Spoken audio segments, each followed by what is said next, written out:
Assalamualaikum warahmatullahi wabarakatuh. Salam sejahtera buat kita semua. Bersama kita podcast Edu Koperasi. Pada kesempatan malam hari ini kita kedatangan tamu spesial, anak muda yang cerdas, anak muda yang tanggap terhadap situasi dan kondisi, Bapak Warsis Mawardi. Selamat malam Pak Warsis. Selamat malam semuanya pemirsa. Alhamdulillah, beliau ini sosok pemuda yang luar biasa, yang punya kapasitas dan juga kapabilitas yang bisa diperhitungkan. Beliau merupakan sosok pengusaha muda yang biasa bergelut di dunia bisnis dekor ya Pak Warsis ya. Siap. Di dunia dekorasi, kemudian beliau juga kebetulan tokoh dari Madura. Ini ngomong-ngomong ini, kalau kaitan masalah orang-orang Madura, biasanya kan usahanya kebanyakan satu sate, Siap. usaha potong rambut gitu kan. Betul. Apalagi ada lagi tuh kalau orang Madura pasti Rongsok munculnya besi tua. rongsok besi tua. Kok tiba-tiba ini ada orang Madura, tapi usaha yang digunakan itu usaha di bidang dekor. Ini ceritanya gimana Pak Warsis? Oke, terima kasih dulu kepada Pak Mujahid dan kru Edu Koperasi yang sudah kebetulan ngajak saya ketemu gitu ya. Iya. Ini sebetulnya bukan kisah inspiratif, kita bincang-bincang, semoga nanti ada manfaatnya. Tadi kembali ke pertanyaan ya. Iya. Heeh. Itu saya sendiri menanyakan itu. Karena rata-rata dari teman-teman Madura itu banyak yang bisnisnya ya potong rambut, Betul. terus sate, Betul. terus ada besi tua. Rongsok besi tua, Rongsok besi betul. tua. Terus sekarang lagi ada tren itu toko kelontong yang buka 24 jam. Terus ada juga yang lagi tren gigi. Hah, gigi? Behel-behel itu loh. Oh, yang kayak adik-adik kita yang suka pakai behel yang itu. Oh, pakai itu kapak orang-orang gigi. Madura ternyata itu. Dokternya dari Madura. Ngeri Spesialis kali lulusan orang-orang SD Madura. sudah bisa Iya, iya, iya, iya. apa namanya? Membehel anak-anak SMA gitu ya. Oh, itu dari Madura ternyata ya. Betul. Luar biasa. Ternyata orang-orang Madura ini cerdas dan juga punya inovasi kreasi. Ini ceritanya gimana nih? Ceritanya Pak Warsis kok bisa jadi seorang pengusaha khususnya di dunia dekor ini. Aneh bagi saya ini. Betul. Pertama saya memang ketika saya lulus kuliah dulu di kampus Jogja, salah satu kampus kuliah di Jogja Jogja. ya. Saya kebetulan aktivis koperasi mahasiswa. Oh, iya, iya, iya, iya. Berlama-lama di koperasi mahasiswa, terus di himpunan koperasi mahasiswa se-Jogja. Setelah itu kalau lulus, maksudnya setelah lulus, saya lulusan di hukum sebetulnya. Alumni UIN Sunan Kalijaga. UIN fakultas Sunan saya. Kalijaga. Yogyakarta. Dari sisi akademiknya di bidang Hukum dan politik. tapi usahanya berbisnis di bidang interior. Nah. Waktu saya lulus, saya kok berpikir kalau sudah jadi pengurus Kopma, matching cari lamaran kerja kok jadi malu gitu kan waktu itu. Iya. Gengsi waktu itu sih, Iya, berangkat iya, dari iya. gengsi. Tapi di sisi lain juga kehidupan kan tetap harus dipenuhi. Akhirnya saya keliling Jogja, setiap malam keliling Jogja, rumusnya cari usaha yang modalnya kecil, risikonya kecil, untungnya besar. Untungnya besar. Modalnya Modal kecil, kecil, risikonya kecil, untungnya besar. Untungnya besar. Ini menarik ini kalau kita bicara usaha tanpa modalnya kecil, risikonya kecil, tetapi untungnya besar. Ini bisa menjadi inspirasi kita untuk belajar ini, untuk bisa menjadi wirausaha sukses. Terus. Akhirnya saya saya pelajari ternyata bisnis yang, mohon maaf ya, ada salah satu etnis di Indonesia itu yang memang bisnisnya banyak yang ngarah ke sana. Salah satunya di interior itu ya. Iya. Dekor kayak wallpaper seperti ini gitu ya. Lantai vinil, blind, terus gorden dan sebagainya itu termasuk yang modalnya kecil, resikonya kecil, untungnya besar. Iya, tapi kan dalam konteks bicara masalah tadi, banyaklah usaha-usaha dengan tanpa modal, kemudian usahanya besar itu kan banyak nih. Tapi kok muncul idenya di interior, di dekor ini gimana ceritanya ini? Atau pas waktu nikahan itu lihat dekor yang bagus atau gimana itu? Waktu itu ini lihatnya berdasarkan safari malam tadi. Oh, safari malam.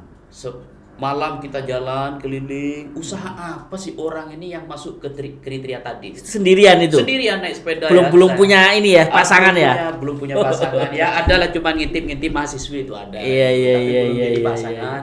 Keliling Jogja. Siang juga keliling lagi apa gitu ya. Akhirnya menemukan bisnis ini.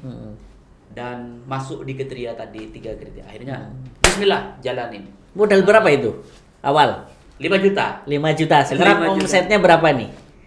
Ya karena sekarang sudah menjadi PT saya gitu ya. PT nanganin beberapa ya interior kampus lah di Jogja itu ya lumayan lah. Ada kalau untuk apa namanya? Istri 2 gitu Pak ya. Istri 2 cukup. Istri 2 bisa ya. Terus. Apalagi nanti punya cabang usaha istri-istri yang nanganin itu lebih Iya. lebih bagus gitu. Aduh. Terus cerita lanjutnya gimana, Pak? Setelah usaha itu jalan, memang karena saya sudah punya istri sekarang, alhamdulillah usaha itu saya khusus yang di itu tokonya kami pasrahkan ke istri untuk istri kelola dan sebagainya. Keuangannya persis saya nggak nerima uang dari usaha itu, dikelola istri dan sebagainya. Pokoknya istri tugasnya dapur gimana caranya ngebul, saya yang ngelola websitenya, medsosnya gitu. Berarti memfungsikan istri multi talent itu. Memfungsikan istri sebaik-baiknya di siang hari dan sebaik-baiknya di malam hari. Iya. Luar biasa ini Pak Warsis ini. Jadi ini usaha bersama ya dengan istri ya. Betul. Jadi istri bisa dijadikan partner, kemudian istri juga mengelola usaha di situ. Dan istri juga memberikan nilai tambah ya. Betul. Ada aktivitas di situ. Selain Pak Warsis ini menjadi pengusaha, beliau ini salah satu tokoh nasional ini. Beliau ini ketua umum NES ya. Siap. Apa itu NES Pak Warsis? NES itu kalau kata Pak Mojayen itu kan agak ribet singkatannya. New Entrepreneur Society. New Entrepreneur Society. Itu wirausaha pemula. Nah, itu kan teman-teman yang dapat WP, bantuan wirausaha pemula dari Kementerian Koperasi. Kebetulan kita terhimpun, kita inisiasi. Ini kan sudah banyak ya yang apa namanya yang mendapatkan program itu. Kalau nggak kita terhimpun kan sayang gitu ya. Pak Warsis dapat bantuan juga? Alhamdulillah dapat. Dapat. Dapat berapa dulu itu sama kementerian tuh? Kebetulan saya dapat 16 juta kalau nggak salah. Oh, 16 juta. Tapi lumayan itu 16 juta itu untuk seukuran beli mesin kecil-kecilan. Tahun berapa itu? Tahun 2015 kalau nggak salah. 2015 ya, berarti sekarang sudah 6 tahun ya. 6 tahun ya. Itu pas waktu dapat itu Pak Warsis posisinya berdiri usaha udah berapa tahun itu? Baru 2 tahun. 2 tahun. Jadi proses pengelolaan, kemudian ada tambahan surplus Mesin, pembiayaan ya dari Kementerian Koperasi. Ini top buat Kementerian Koperasi yang telah memberikan kontribusi kepada anak-anak muda untuk berwirausaha. Buktinya sekarang ada bukti dengan konkret adanya Pak Warsis selaku seorang pengusaha. Siap. Bisa membangun kekaryaan, menciptakan anak-anak untuk bisa berkarya melalui NES ini. Betul. Cerita NES ini ya dalam konteks wirausaha pemula, atau memang ini keanggotaannya itu penerima WP ataukah anak-anak muda yang pengen berwirausaha, Pak? Berwirausaha. Pertama saya ucapkan terima kasih dulu ke Kementerian Koperasi berkat program itu. Kalau nggak salah mulai dari tahun 2013 ya itu ya. Menterinya Pak Sarip Hasan kalau nggak Zamannya Pak Sarip Hasan ya 2013 masuk itu. 2013. Ternyata itu walaupun mungkin ada sebagian orang anggapnya apa gitu program kayak gitu, tapi ternyata saya lihat cukup berdampak ya. Ada nilai manfaatnya ya. Ada nilai manfaatnya, makanya berharap untuk tahun-tahun selanjutnya tetaplah diadakan walaupun nominalnya nggak banyak gitu ya. Itu pertama. Terus yang kedua tadi terkaitnya dengan NES tadi ya. Gimana tadi? NES itu singkatannya susah kalau berbahasa Inggris itu, karena kita biasa menggunakan produk lokal ini. Lokal. Nah ini namanya NES ini jadi bahasa Inggris gitu. Jadi kalau kita keanggotaan apakah yang penerima WP atau yang umum gitu ya. Sebetulnya memang lebih bagus kalau itu sifatnya yang sudah menerima WP supaya ada apa ya, visinya sama gitu ya. Tapi pada akhir-akhir ini kita coba evaluasi kembali. kita lebih kepada mengarah supaya teman-teman wirausaha pemula itu tidak harus yang wirausaha pemula. Calon wirausaha pemula kita coba himpun, coba inisiasi, coba buatkan bisnis plan-nya supaya di masa mendatang dia dapat. Sehingga sudah menjadi member sebelum mendapat gitu ya. Jadi para calon wirausahawan kalau pengen bergerak, pengen berwirausaha, pengen belajar, jangan lupa ikut ke NES aja. Di sini ada Pak Warsis selaku ketua umumnya memberikan peluang pengurus-pengurusnya untuk memberikan kontribusi adik-adik teman-teman untuk berwirausaha. Boleh nggak bukan anak-anak muda, misal bapak-bapak yang sudah pensiun pengen ikut NES, itu boleh kan nggak? Boleh. Oh boleh ya. Boleh. Ini asalkan umurnya jangan melewati 45 tahun. Aduh. Kalau lewat 45 tahun berarti nggak boleh dong, Pak. Karena begini, kalau wirausaha pemula itu setelah saya pelajarin di permennya ya kalau nggak salah itu yang memungkinkan, yang memiliki potensi untuk mendapatkan wirausaha pemula itu tidak melebihi dari umur 45 tahun. Oh, itu kan saya prasyarat situ ya. Ya, tapi kalau sebagai beraktivitas, ikut diklat-diklat kita kan ada diklat uji kompetensi, diklat fasilitator, pendamping, termasuk kita ini sedang inisiasi teman-teman terklaster berdasarkan sektor bisnis. Sektor bisnis. Kita coba arahkan ke sana. Contohnya berarti ini sektor bisnis di bidang kuliner. Itu digabungkan satu kuliner. Betul. Ini usaha bisnis anggota di bidang misal industri kreatif. Betul. Digabungkan jadi satu. Betul. Gitu. Nah, fungsinya apa ketika misal digabungkan di situ antara kelompok yang kuliner, kreatif, kemudian pertanian, perkebunan. Ini fungsinya apa ketika memang harus dipisah-pisahkan? Betul. Ini berdasarkan diskusi kita dengan teman-teman di bawah gitu, teman-teman pengurus juga, sebagian pengurus termasuk pengurus wilayah. Selama ini kan kita mendapat input keilmuan, diklat dan macam-macam itu kan tidak terklaster. Jadi misal ada diklat nih dari Dinas Koperasi atau dari Kementerian Koperasi kadang tidak terklaster gitu. Pertama itu. Yang kedua, ternyata setelah kita berjalan lama ini kita tidak boleh main sendiri-sendiri. Satu contoh nih. Orang yang bisnisnya abon nih misal. Kita kan ada ini di Jogja bisnisnya abon ada 5 orang. Terasa kompetitor ini. 5 orang buat brand sendiri, PART-nya sendiri, produk halalnya sendiri, perizinan macam-macamnya. Kenapa saya berharap kita juga yang 5 orang ini gabung bisa saja nanti bentuk koperasi. Kita buat brand bareng. Perizinannya bareng, syukur-syukur jadi koperasi sehingga program-program seperti LPDP misal itu kan ada tuh untuk program dana itu. Kalau masuk ke koperasi kan lebih mudah. Betul. Ketimbang langsung ke perseorangan. Semisal saya nih home decor, ada home decor 10 orang, kita bentuk koperasi sesama home decor, mesti supportnya lebih bagus dong. Jadi konsep antara anggota NES yang memiliki industri kreatif yang sesama ya, yang sejenis itu bisa dikonsepkan seperti konsep koperasi itu ya. Betul, bisa berupa PT. Kalau misal Mas aku koperasi kurang fleksibel, PT lah. Saya berharap sih koperasi gitu ya. Syukur-syukur di situ sehingga nanti saya meyakini ketika sudah terhimpun begitu akan muncul industri-industri berdasarkan UKM, industri abon, koperasi industri gitu ya. Karena kan itu yang dibutuhkan ya. Industri handicraft, industri digital, industri dari pertanian apa keren jadinya. Dan saya yakin peralatan-peralatan itu dari Kementerian Perindustrian, Dinas Perindustrian kan akan dibantu tuh.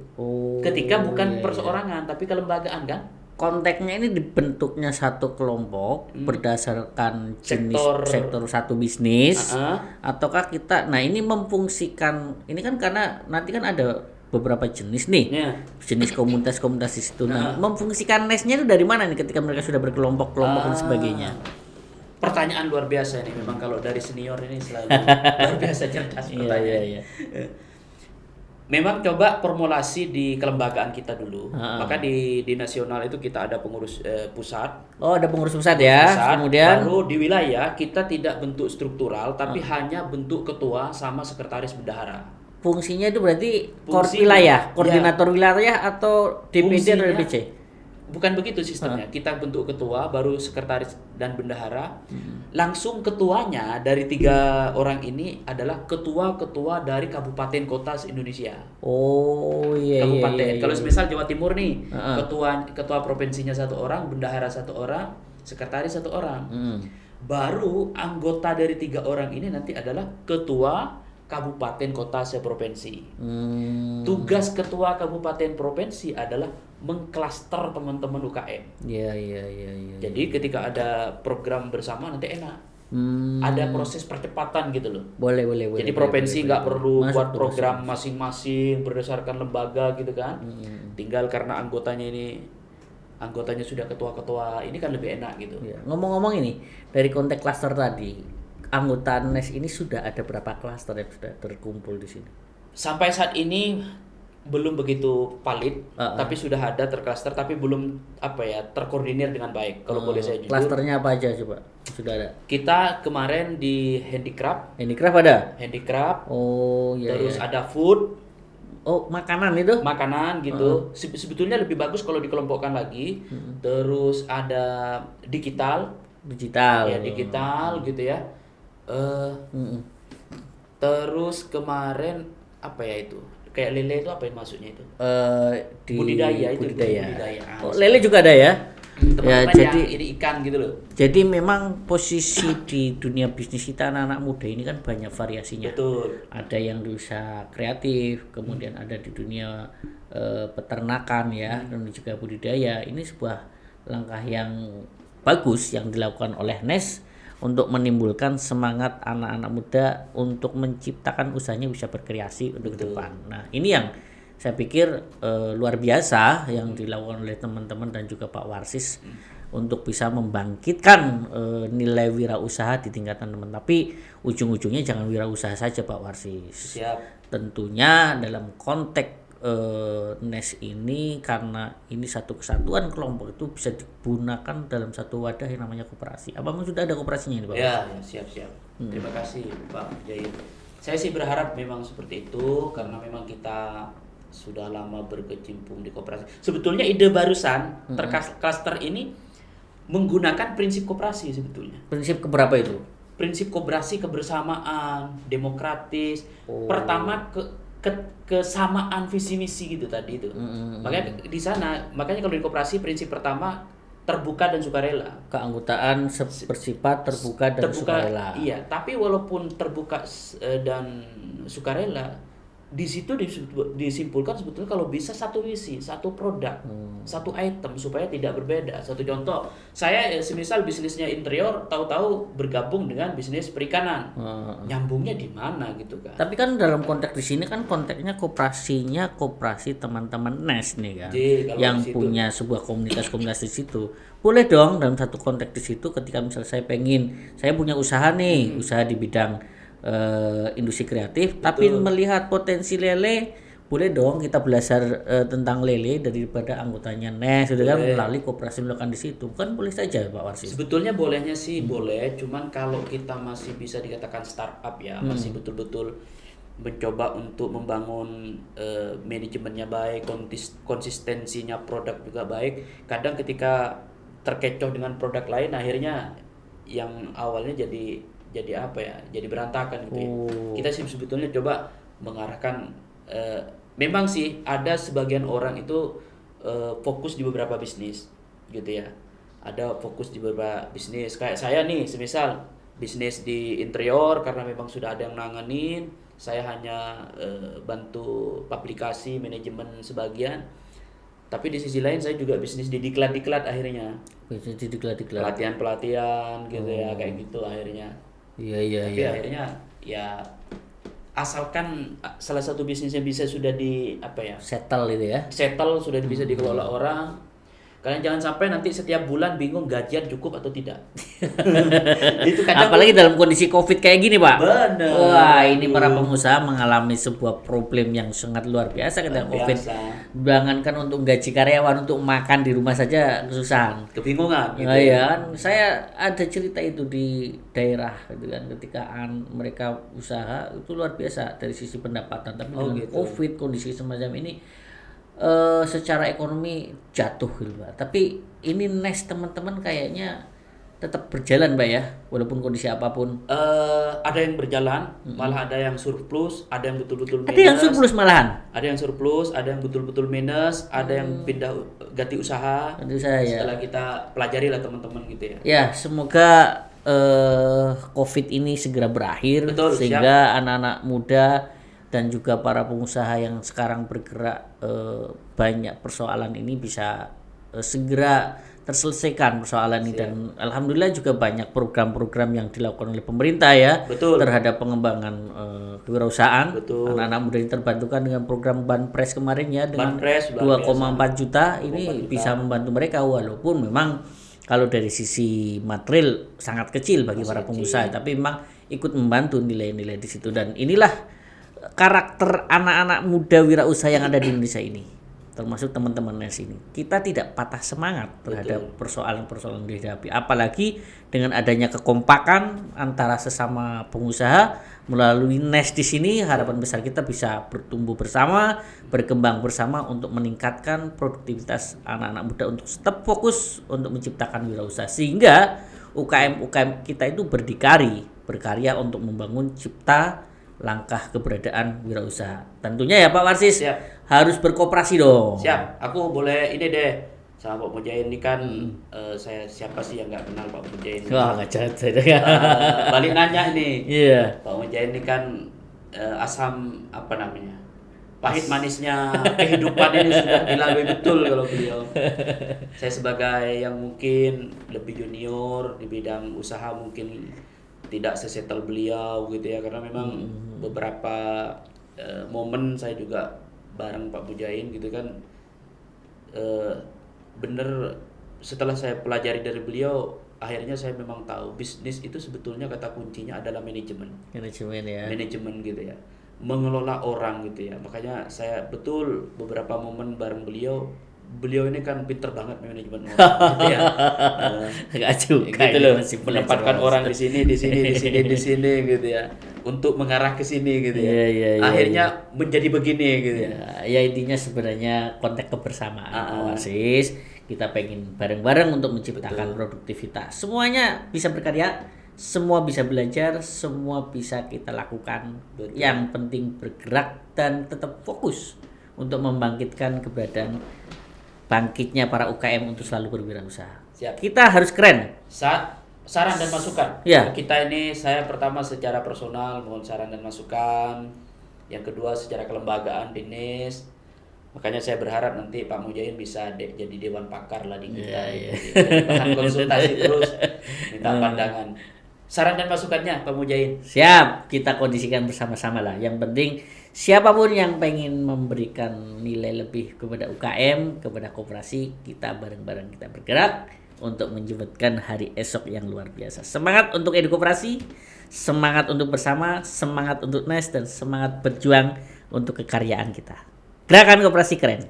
Oke, terima kasih. Assalamualaikum warahmatullahi wabarakatuh. Waalaikumsalam warahmatullahi wabarakatuh. Terima kasih Direktur Edu Koperasi Pak Mujain. Sama-sama. Sudah diundang pada malam ini. Saya mohon maaf kalau ada salah kata, salah ucap dalam penyampaian yang singkat ini. Kami dari NES ternyata masuk atas nama pribadi. Akhirul kalam, assalamualaikum warahmatullahi wabarakatuh. Waalaikumsalam warahmatullahi wabarakatuh.